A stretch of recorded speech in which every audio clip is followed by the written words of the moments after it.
很多人说摄影是光的艺术，是把钱花光的艺术吗？那我们今天就综合使用蜂巢照、柔光照以及散照，来为大家演示5种3点光法的应用。Hello， 大家好，欢迎收看天空摄影研究所，我是 Sky。很多人说摄影是光的艺术，是把钱花光的艺术吗？所谓光的艺术，就是摄影师利用光线来表现出物体的质感或者环境的氛围。好，那我们今天就综合使用蜂巢照、柔光照以及散照，来为大家演示5种3点光法的应用。所谓的3点光法是非常经典的布光方式，以主灯、补灯还有背灯所组合而成。3点光法可以综合使用多种控光配件，打出侧光、顶光、法光、眼神光等等，它们可以加入3点光法的行列，或是取代成其中之一的光源。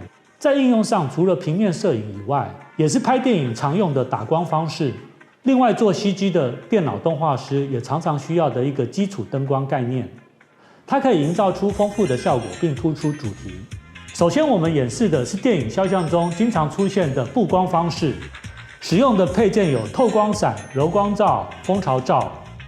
我们以透光伞为主灯，打在右前方45度角的地方，然后把柔光罩打在我们的顶部前方，当做一个补光。这时候你可以看到我的头发亮起来了，脸部的立体感也增加了，脸上的五官也变得更为立体了。然后在我们的左后方，我们打上一支蜂巢罩。你们可以看到我的左边虽然是暗面，但是有一个非常漂亮的轮廓光。这样子的布光方式，我们常常会在电影的肖像里面看得到。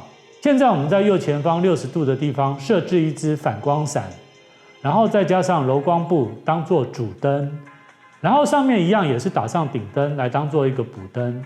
这个时候我们在左边放上一个黑板，也就是所谓的副补光。我们可以看到左边有非常明显的一个黑边，凸显了人物的立体感。这样子的布光模式，我们常常在日本的杂志里面可以看得到，就是一种匀称的光线，但是又能够凸显人物的立体感。再来，我们演示发型杂志中常见的肖像布光方式。我们在右前方45度的地方设置一支透光伞当做主灯，接着在旁边设置一支反光伞，并且加上柔光布当做顺补光。大家可以看到右边的主光是非常有层次的延伸到我的左边。再来，我们把顶光移到后面来，大家可以看到我的头发还有肩膀的轮廓光都出现了，但是顶光并没有打到我的脸上，它纯粹就是变成轮廓光。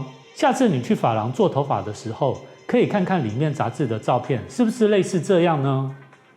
接着我们来演示一般人物采访以及对话的布光方式。我们把一支透光伞设置在右前方60度的地方当做主灯，左边设置了一个保丽龙板来反射光线当做补光。后面上方我们打了一支蜂巢罩来打出发线以及轮廓线的背光，这样子的光线非常写实。但是透过后方这支蜂巢罩打亮了我们的轮廓线，凸显了整个主题。而且因为没有用到顶灯，在外拍的时候也非常容易架设。好，最后一个3点光法的演示，我来跟大家分享如何打出苹果光的方式。首先，我们把透光伞设置在右前方60度的地方，当做主灯。然后我们在正前方下面设置一个反光板，反光板上面我们再打一支蜂巢罩来当做补灯。这时候你可以看到我的脸上由下到上非常匀称的亮了起来。再把柔光罩打在后面上方，可以凸显我们的发线、肩膀，形成了一个非常漂亮的轮廓光。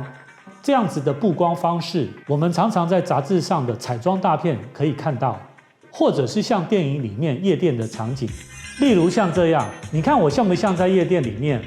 好的，以上就是今天我跟大家分享的3点光法的布光模式。